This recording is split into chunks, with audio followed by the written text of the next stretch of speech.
देहरादून सचिवालय में धामी कैबिनेट की बैठक, गैरसैंण बजट सत्र पर लगेगी मुहर। सचिवालय में जुटने वाले हैं कई दिग्गज।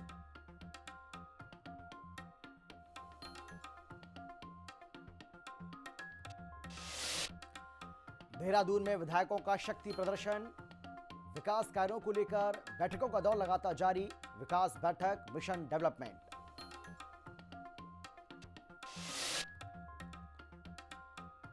काशीपुर में आजीविका मिशन का शंखनाद, गांव में रोजगार की नई गारंटी। गणेश जोशी ने फूंका विकास मंत्र। देहरादून में अवैध निर्माण जमींदोज, सविन बंसल का माफियाओं पर हंटर। सरकारी नाले से हटा अवैध कब्जा। और लक्सर हाईवे पर मची चीख पुकार, नशे में धुत बाइकर्स का तांडव। स्कॉर्पियो से टकराई तेज रफ्तार बाइक।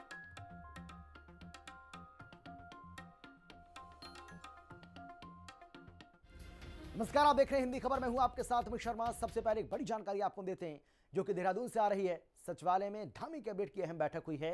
ये इस वक्त की बड़ी जानकारी आप तक हम पहुंचा रहे हैं। गैरसैंण बजट सत्र पर बड़ा फैसला हो सकता है। 9 मार्च से विधानसभा सत्र की शुरुआत होगी। मुख्यमंत्री पुष्कर सिंह धामी की ये अहम बैठक, सचिवालय में मंत्रिमंडल की बैठक आयोजित की जा रही है। देहरादून में आज मुख्यमंत्री पुष्कर सिंह धामी की अध्यक्षता में ये महत्वपूर्ण बैठक होने जा रही है। सचिवालय में शुरू होने वाली इस बैठक में आगामी बजट सत्र के आयोजन पर मुहर लग सकती है और माना यह जा रहा है कि इस साल का पहला विधानसभा सत्र 9 मार्च से गैरसैंण में आहूत किया जा सकता है। सत्र की तारीखों और स्थान के चयन के लिए कैबिनेट पहले ही मुख्यमंत्री को अधिकृत कर चुकी है। और इस खबर पर ज्यादा जानकारी और बातचीत के लिए हमारी संवाददाता दीपिका भंडारी हमारे साथ जुड़ गई हैं। दीपिका, क्या जानकारी मिल रही है, कितनी महत्वपूर्ण यह बैठक और कौन कौन से ऐसे फैसले हैं जो इस बैठक के दरमियान लिए जा सकते हैं? जी बिल्कुल, देखिए जो कैबिनेट बैठक है वो शुरू हो चुकी है। सचिवालय में इस वक्त मैं मौजूद हूँ और अंदर बैठक चल रही है सीएम धामी की अध्यक्षता में। और इस बार जो है इस बैठक में सबसे महत्वपूर्ण जो मुद्दा होगा जिस पे चर्चा की जाएगी वो है बजट सत्र। क्योंकि देखिए मुख्यमंत्री पहले ही साफ कर चुके हैं कि इस बार का जो बजट सत्र है वो गैरसैंण में होगा, जो कि हमारी ग्रीष्मकालीन राजधानी है। और वहाँ पर तमाम जो तैयारियां हैं वो पूरी कर ली गई है, क्योंकि इससे पहले जब सत्र हुआ था वहाँ कुछ कमियां रह गई थी, जिसके कारण सत्र जो है सही ढंग से नहीं चल पाया था। तो इस बार वो तैयारियां पूरी है और इस बार की कैबिनेट बैठक में जो है बजट सत्र पर चर्चा की जाएगी कि आखिरकार किस तरीके का ये बजट होने वाला है, किन विभागों को किस तरीके से जो बजट है वो देना है और कितने क्या क्या विकास कार्य जो है वो हो रहे हैं और रह गए हैं जिसे पूरा करना है। क्योंकि देखिए विधानसभा का चुनाव भी है और ऐसे में बहुत जरूरी हो जाता है तमाम जो अधूरे कार्य है उसे पूरा करना और जनता के बीच में जाकर के अपनी उपलब्धियां गिनाना।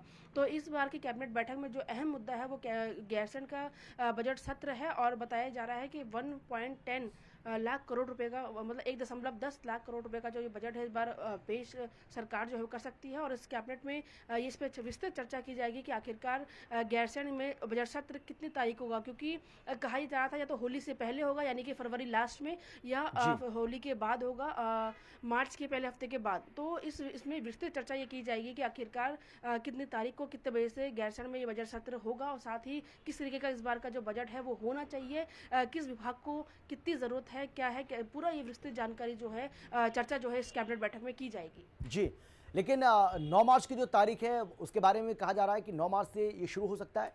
इस बारे में कोई जानकारी पुख्ता तौर पर? जी जी बिल्कुल, देखिए अमित, अभी जो है आधिकारिक पुष्टि इसकी नहीं हुई है। हालांकि ये चर्चाएं चल रही है कि जैसे कि मैंने बताया कि फरवरी लास्ट में या होली के बाद पहले हफ्ते के बाद जो सत्र है वो गैरसैंण में हो सकता है, लेकिन आधिकारिक पुष्टि जो है तारीख की वो अभी नहीं हुई है। सुनने में यही आया, चर्चा यही चल रही है कि 9 मार्च को हो सकता है और कई जगहों पर ये लेकिन इसकी आधिकारिक पुष्टि जो है अभी या तो मुख्यमंत्री या किसी विधायक, मंत्री या शासन किसी अधिकारी ने नहीं की है।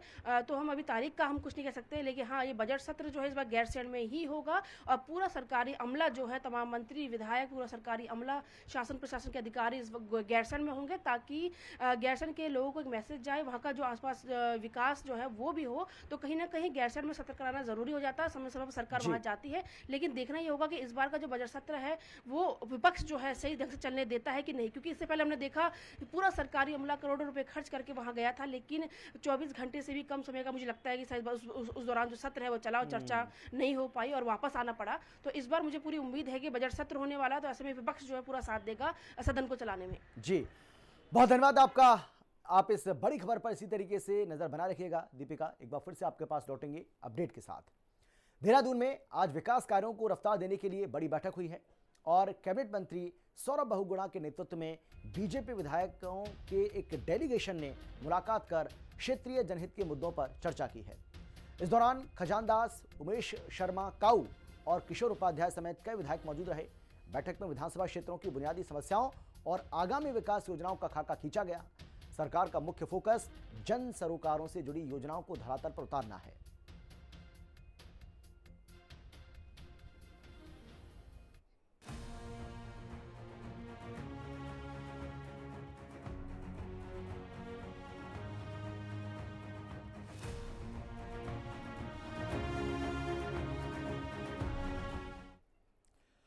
उत्तराखंड में 2027 की सियासी जंग से पहले ही बीजेपी और कांग्रेस बीच में टकराव तेज हो गया है। मुख्यमंत्री पुष्कर सिंह धामी सरकार की उपलब्धियां गिनाते हुए विकास और आर्थिक मजबूती का दावा कर रहे हैं, तो दूसरी तरफ नेता प्रतिपक्ष यशपाल आर्य सरकार पर तीखे हमले कर रहे हैं। उन्होंने 16 फरवरी को राजभवन घेराव का ऐलान किया है। एक रिपोर्ट आपको हम दिखाते हैं, देखिए।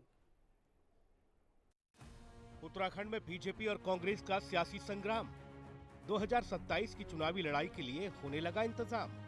मुख्यमंत्री पुष्कर सिंह धामी गिना रहे उपलब्धियां। नेता प्रतिपक्ष यशपाल आर्य कर रहे सरकार पर हमला। उत्तराखंड में 2027 की सियासी जंग में भले ही काफी समय बचा हो, लेकिन बीजेपी और कांग्रेस के बीच जंग अभी से तेज हो गई है। एक तरफ मुख्यमंत्री पुष्कर सिंह धामी अपनी सरकार की उपलब्धियों का गुणगान कर रहे हैं, राज्य को विकास की नई ऊंचाइयों पर ले जाने का दावा कर रहे हैं, तो वहीं दूसरी तरफ कांग्रेस हर मोर्चे पर धामी सरकार को घेरने में जुटी है। नेता प्रतिपक्ष यशपाल आर्य ने धामी सरकार के खिलाफ चौतरफा हमला बोल दिया है।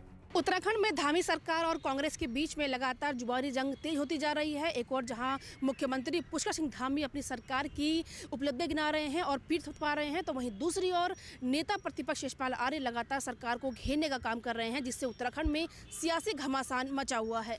मुख्यमंत्री पुष्कर सिंह धामी लगातार अपनी सरकार की उपलब्धियां जनता के सामने रख रहे हैं। इसी कड़ी में सीएम धामी ने सोशल मीडिया प्लेटफॉर्म एक्स के जरिए सरकार की बड़ी उपलब्धियों को जनता के साथ साझा किया। सीएम धामी ने पोस्ट करते हुए बताया कि निर्यात तैयारी सूचकांक में शानदार प्रदर्शन करते हुए उत्तराखंड ने छोटे राज्यों की श्रेणी में पहला स्थान प्राप्त किया है। यह उपलब्धि राज्य में उद्योग अनुकूल नीतियों, मजबूत आधारभूत ढांचे, सरल प्रक्रियाओं और उद्यमियों को मिल रहे निरंतर प्रोत्साहन का परिणाम है। यह सफलता न केवल उत्तराखंड की बढ़ती आर्थिक मजबूती को दर्शाती है, बल्कि राज्य को आत्मनिर्भर और वैश्विक व्यापार के लिए तैयार करने की दिशा में एक महत्वपूर्ण कदम भी है। सीएम धामी के इन दावों पर कांग्रेस की तरफ से तीखे तंज कसे जा रहे हैं। रुद्रपुर में नेता विपक्ष यशपाल आर्य ने धामी सरकार पर तीखा हमला बोला है। नेता विपक्ष का कहना है कि उत्तराखंड बेहद कठिन दौर से गुजर रहा है। सरकार 4 साल पूरे कर 5वें साल में प्रवेश कर चुकी है, लेकिन इन 5 वर्षों में जनता को सिर्फ आश्वासन ही मिला है। यशपाल आर्य ने आरोप लगाया कि कांग्रेस विधायकों ने संसद और विधानसभा में कई अहम सवाल उठाए, लेकिन सरकार हर बार जवाब देने से बचती रही, क्योंकि सरकार के पास उन सवालों के जवाब ही नहीं थे। देखिए, जिस तरह के हालात हैं पूरे प्रदेश के और जिस तरह प्रदेश कठिन दौर से गुजर रहा है, विभिन्न मुद्दे हैं, विभिन्न सवाल हैं और उन सवालों का जवाब सरकार से मांगना हमारी जिम्मेदारी है और सरकार लगातार सवालों से बचती रही है। पिछले वर्षों में ये अंतिम वर्ष की ओर हम बढ़ रहे हैं, 5वां साल है ये, लेकिन 500 सालों में चाहे सदन हो, सदन में हमने पुरजोर तरीके से, मैं धन्यवाद देना चाहता हूं अपने सभी माननीय विधायकों को, जिससे हमने सरकार से सवाल किए और सरकार सवाल का जवाब देने से कतराती रही, बचती रही है। कांग्रेस ने सरकार के खिलाफ आंदोलन का ऐलान कर दिया है। 16 फरवरी को देहरादून में राजभवन घेराव किया जाएगा। यशपाल आर्य ने बताया कि ऊधम सिंह नगर जिले से करीब 7000 कांग्रेसी कार्यकर्ता देहरादून जाएंगे। इस रणनीति को लेकर काशीपुर बाईपास स्थित एक होटल में नेता विपक्ष यशपाल आर्या और उप नेता प्रतिपक्ष भुवन कापड़ी ने कांग्रेस पदाधिकारियों के साथ बैठक की। यशपाल आर्या ने आरोप लगाया कि सरकार हर मोर्चे पर फेल हो चुकी है और इसकी पूरी जिम्मेदारी खुद सरकार की है। सरकार ने भ्रष्टाचार के मामले में सारी हदें पार कर दी है। सरकार हर मामले में, हर क्षेत्र में पूरी तरह विफल हो चुकी है, फेल हो चुकी है और इसकी जिम्मेदार खुद सरकार है। सरकार ने भ्रष्टाचार के मामले में तो सारी हदें पार कर दी हैं, इंतहा हो गई है। हमने कल्पना भी नहीं की थी, इस प्रदेश के अवाम ने, जनता ने कल्पना भी नहीं की देवभूमि उत्तराखंड में भाजपा जिसे सशक्त मजबूत सरकार बनाने का जनता ने निर्णय लिया था, वो सरकार भ्रष्टाचार में संलिप्त हो जाएगी। एक ही लक्ष्य है सरकार का, लूट, सरेआम लूट, खुलेआम लूट।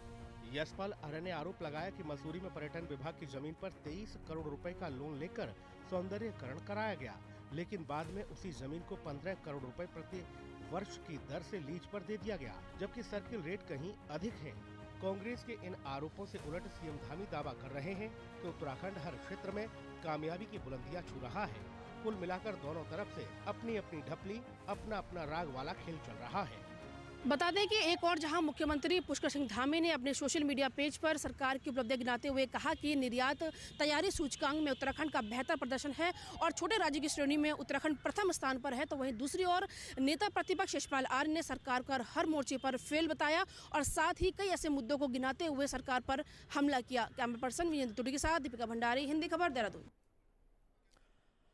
राज्यसभा सांसद महेंद्र भट्ट ने संसद में जोशीमठ के पैनखंडा क्षेत्र की 73 जातियों को केंद्रीय ओबीसी सूची में शामिल करने की जोरदार मांग उठाई है। उन्होंने शून्यकाल के दौरान कहा कि राज्य में ओबीसी का दर्जा प्राप्त इन जातियों को केंद्रीय सूची में जगह न मिलने से युवा छात्रवृत्ति और रोजगार के लाभ से वंचित हैं। साथ ही छावनी बोर्डों के सिविल क्षेत्रों को नगर पालिकाओं में शामिल करने की प्रक्रिया और निधि आवंटन में देरी का मुद्दा भी सदन के पटल पर गूंजा। सभापति महोदय, मैं सदन का ध्यान उत्तराखंड राज्य के चमोली जनपद स्थित जोशीमठ क्षेत्र की ओर आकर्षित करना चाहता हूं। यहां के पैनखंडा क्षेत्र की 73 जातियों को राज्य सरकार द्वारा अन्य पिछड़ा वर्ग की सूची में शासनादेश संख्या 1755/XVII2/1617 में अधिसूचित किया गया है, किंतु उन्हें अभी तक भारत सरकार की केंद्रीय अन्य पिछड़ा वर्ग सूची में सम्मिलित नहीं की गई है। केंद्रीय सूची में सम्मिलित न होने के कारण संबंधित समुदाय को केंद्र सरकार द्वारा संचालित विभिन्न शैक्षणिक छात्रवृत्ति योजनाओं, रोजगार के अवसरों तथा अन्य कल्याणकारी योजनाओं का लाभ प्राप्त नहीं हो पा रहा है। उत्तराखंड में पहले से ही कई समुदाय को ओबीसी श्रेणी में शामिल किया गया है और पैनखंडा समुदाय भी उसी समानता की उम्मीद रखता है। काशीपुर में ग्रामीण अर्थव्यवस्था को नई उड़ान देने के लिए विकसित भारत गारंटी फॉर रोजगार एवं आजीविका मिशन यानी कि वीबी ग्राम जी का भव्य आयोजन किया गया। ब्लॉक सभागार में आयोजित इस कार्यक्रम में कैबिनेट मंत्री गणेश जोशी ने बतौर मुख्य अतिथि शिरकत की। उन्होंने कहा कि यह मिशन गांव में स्थायी रोजगार और आर्थिक सुरक्षा सुनिश्चित करने का एक बड़ा संकल्प है। मनरेगा के स्थान पर अब पारदर्शी व्यवस्था के जरिए कृषि और कुटीर उद्योगों को बढ़ावा देकर ग्रामीणों की आय बढ़ाई जाएगी।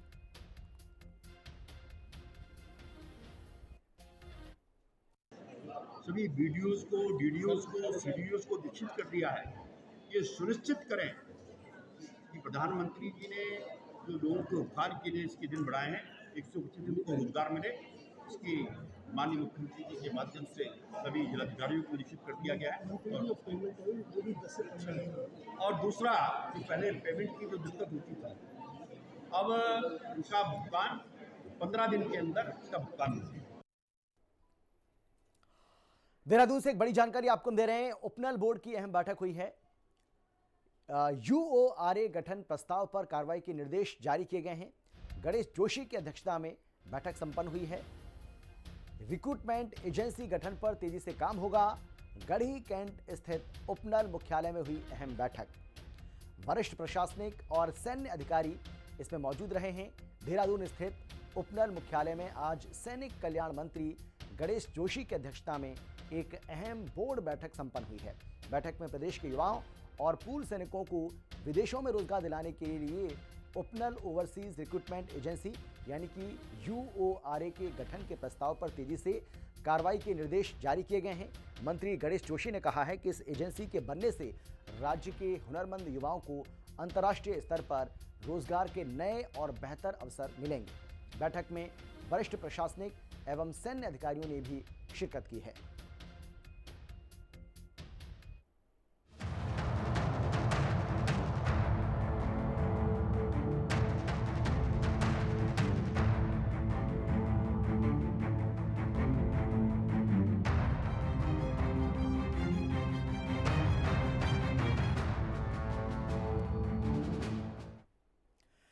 बीजेपी विधायक विनोद चमोली ने सहसपुर क्षेत्र में 100 बीघा जमीन महमूद मदनी को लीज पर देने के मामले पर कांग्रेस पर तीखा हमला बोला है। विधायक विनोद चमोली ने इस भूमि को हरीश रावत सरकार के कार्यकाल में मुस्लिम यूनिवर्सिटी खोलने की मंशा की साजिश का हिस्सा बताया। इस मामले में सीएम पुष्कर सिंह धामी ने जांच के आदेश जारी कर दिए हैं। वहीं कांग्रेस ने बीजेपी विधायक के बयान पर जवाबी हमला बोला है। महमूद मदनी को लीज पर दी भूमि पर सवाल, विनोद चमोली ने कांग्रेस को घेरा, मचा बवाल। सीएम पुष्कर सिंह धामी ने जांच के दिए आदेश। 2027 को देखते हुए उछाला मुद्दा, बोली कांग्रेस। भाजपा विधायक विनोद चमोली ने कांग्रेस पर बड़ा हमला बोला है। बीजेपी विधायक ने कहा कि सहसपुर धौलास में 2004 में पूर्व सीएम एनडी तिवारी सरकार के दौरान लगभग 100 बीघा जमीन जमीयत उलेमा हिंद के सदर डॉक्टर महमूद असद मदनी को शिक्षण कार्य के लिए लीज पर दी गई थी, जिसके लैंड यूज परिवर्तित कराने के प्रयास किए गए और आपत्तियों के बाद हाईकोर्ट तक मामला पहुंचा। अब वहां भी मामला खारिज होने के बाद वहां पावर ऑफ अटॉर्नी देकर खुर्द-बुर्द करने के प्रयास भूमाफियाओं द्वारा किए जा रहे थे। फिलहाल एमडीडीए ने कार्रवाई कर भूमि की खरीद फरोख्त पर रोक लगा दी है। विनोद चमोली ने कांग्रेस सरकार के समय मुस्लिम शिक्षण संस्थान के लिए दी गई जमीन को आईएमए की सुरक्षा के लिए खतरा बताते हुए तत्काल इसे सरकार में निहित करने की मांग की है। विधायक विनोद चमोली ने इस भूमि को पूर्व सीएम हरीश रावत के कार्यकाल में मुस्लिम यूनिवर्सिटी खोलने की मंशा रखने वालों की साजिश का हिस्सा बताया। वहीं मामला सामने आने पर सीएम पुष्कर सिंह धामी ने जांच के आदेश दे दिए हैं। मुख्यमंत्री ने इसे काफी गंभीर मामला बताते हुए कहा कि गड़बड़ी पाए जाने पर जमीन सरकार में निहित की जाएगी। 2004 के अंदर नारायण दत्त तिवारी जी ने मोहम्मद मदनी को कुछ भूमि आवंटित की जो लगभग 100 बीघा है। अब वो आईएमए के पास के आईएमए ने उस समय ऑब्जेक्शन भी किया क्योंकि राष्ट्रीय सुरक्षा का प्रश्न है, लेकिन उसके बाद भी कांग्रेस ने उनको कैंसिल नहीं किया। वो भूमि चलती चली आ रही थी और उसी भूमि पर संभवतः हरीश रावत जी ने मुस्लिम यूनिवर्सिटी लगाने की बात की क्योंकि मोहम्मद मदनी को एजुकेशनल इंस्टीट्यूशन बनाने के लिए जमीन दी गई थी। अब मोहम्मद मदनी वहाँ पर कोई गीता भवन तो बनाएंगे नहीं, वो जो भी बनाएंगे मुसलमानों के लिए एजुकेशनल इंस्टीट्यूशन बनाएंगे, मुस्लिम यूनिवर्सिटी बनाते। तो संभवतः उसी कारण हरीश रावत जी ये बात कह गए, उनके लोग ये बात कह गए कि ये प्रकरण बहुत गंभीर है और इसकी जांच के आदेश कर दिए हैं। और ये सारी ज़मीन जो है जिस प्रकार से बिना नियमों के, बिना जो हमारी व्यवस्था है उस व्यवस्था के आधार पर नहीं है, इसलिए जो सरकारी हमारी नीति है या जो हमारा पहले से ही स्पष्ट मानना है कि जो भी नियम कानून को तोड़ता है उसके खिलाफ कार्रवाई होती है। इस ज़मीन पर भी पूरी कार्रवाई होगी और ये सरकार में निहित करनी होगी तो ये सरकार में निहित हो जाएगी। वहीं इस मामले को लेकर कांग्रेस ने बीजेपी पर पलटवार किया है। कांग्रेस ने कहा है कि अगर इस भूमि पर मुस्लिम यूनिवर्सिटी बनाने संबंधी कोई दस्तावेज हो तो बीजेपी उसे सामने लाए। प्रीतम सिंह ने कहा कि तमाम सवालों से घिरी बीजेपी 2027 को ध्यान में रखते हुए इस मुद्दे को उछाल रही है। यदि किसी शिक्षण संस्थान को जमीन आवंटित की जाती है तो ये कोई नई बात नहीं है।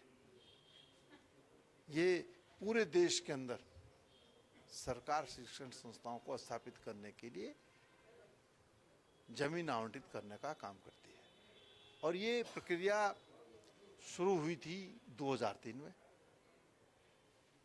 अगर डॉक्यूमेंट में ये लिखा हो कि मुस्लिम विश्वविद्यालय के लिए भूमि आवंटित की गई है तो दिखाए ना सरकार उस डॉक्यूमेंट को। और अगर ये डॉक्यूमेंट होता सरकार के पास तो वो 2022 में जरूर दिखाती। कुछ है नहीं।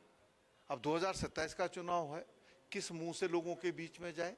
2022 के विधानसभा चुनाव में बीजेपी ने मुस्लिम यूनिवर्सिटी का मुद्दा उठाकर कांग्रेस को घेरा था, जिसकी टीस आज भी कांग्रेस और हरीश रावत के मन में है और वो विभिन्न मंचों से बीजेपी को इस मामले में सबूत रखने की चुनौती देते रहते हैं। ऐसे में सहसपुर क्षेत्र में महमूद मदनी को शिक्षण कार्य के लिए दी गई जमीन के मुद्दे को मुस्लिम यूनिवर्सिटी से जोड़ते हुए बीजेपी ने कांग्रेस पर फिर हमला बोला है। देखना होगा कि इस बार बीजेपी का ये वार कितना कारगर साबित होता है। देहरादून से संवाददाता दीपिका भंडारी और शुभांगी भट्ट के साथ ब्यूरो रिपोर्ट, हिंदी खबर। उत्तराखंड बार काउंसिल चुनाव के लिए सरगर्मियां तेज हैं। वरिष्ठ अधिवक्ता मनमोहन लांबा ने यह बताया है कि आगामी 17 फरवरी को मतदान होगा, जिसमें 104 उम्मीदवार मैदान में होंगे। मतदाताओं को वरीयता क्रम में न्यूनतम 5 और अधिकतम 23 वोट देने होंगे और चुनाव के साथ ही अधिवक्ताओं ने सरकार से पेंशन, कनिष्ठ वकीलों के लिए स्टाइपेंड और अदालतों में चैम्बर निर्माण जैसी लंबित मांगें भी दोहराई। लांबा ने सभी अधिवक्ताओं से 17 फरवरी को भारी मतदान करने की अपील की।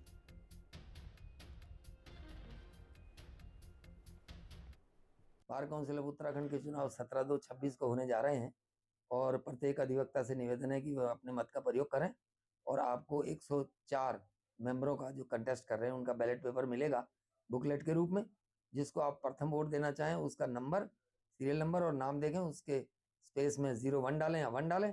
इसी तरह से आप 23 वोट दें और किसी भी वोट में गैप ना करें और कोई भी मार्क ना छोड़ें या टिक ना मारें, अन्यथा आपका बैलेट पेपर खराब हो जाएगा। उत्तराखंड में आपदा की चुनौतियों से निपटने के लिए शासन ने कमर कस ली है। सचिव आपदा प्रबंधन विनोद कुमार सुमन ने सभी विभागों को 28 फरवरी तक अपना विभागीय आपदा प्रबंधन प्लान अंतिम रूप से तैयार करने के निर्देश जारी किए हैं। उन्होंने जोर दिया कि योजना केवल कागजों तक सीमित न रहे, बल्कि अधिकारियों के पास आपदा से पहले और बाद की कार्रवाई का स्पष्ट खाका होना चाहिए। संसाधनों की जीआईएस मैपिंग और नियमित मॉकड्रिल की इस प्लान को अनिवार्य हिस्सा बनाया जाए और बनाया भी गया है। चलिए आगे बढ़ते हैं, बात करेंगे काशीपुर की, जहां लगातार हो रहे सड़क हादसों के बाद एसएसपी उधम सिंह नगर मणिकांत मिश्रा ने कड़ा रुख अपनाया। डंपर और भारी वाहनों से हुई मौतों के बाद एसएसपी ने खुद प्रभावित गांव का स्थलीय निरीक्षण किया। सुरक्षा को देखते हुए अब घनी आबादी वाले संकरे ग्रामीण रास्तों पर भारी वाहनों का प्रवेश वर्जित कर दिया गया है। एसएसपी ने आदेश जारी किए हैं कि सुबह 6 बजे से रात 9 बजे तक भारी वाहनों का संचालन पूरी तरह से प्रतिबंधित रहेगा।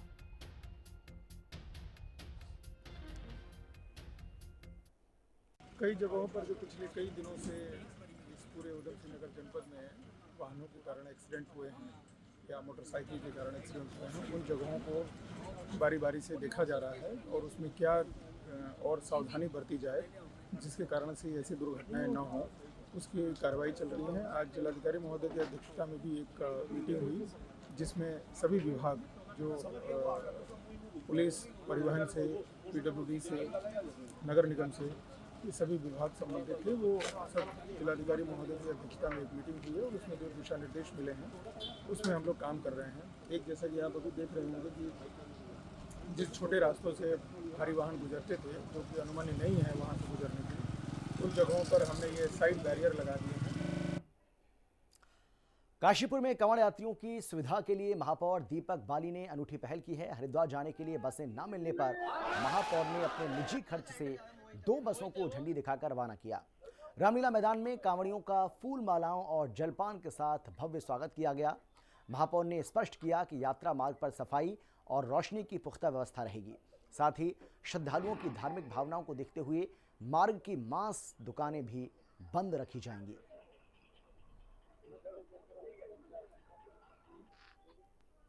जिस तरीके से हजारों भक्त कांवड़ मेले के लिए हरिद्वार जाते हैं और वहाँ से गंगा जल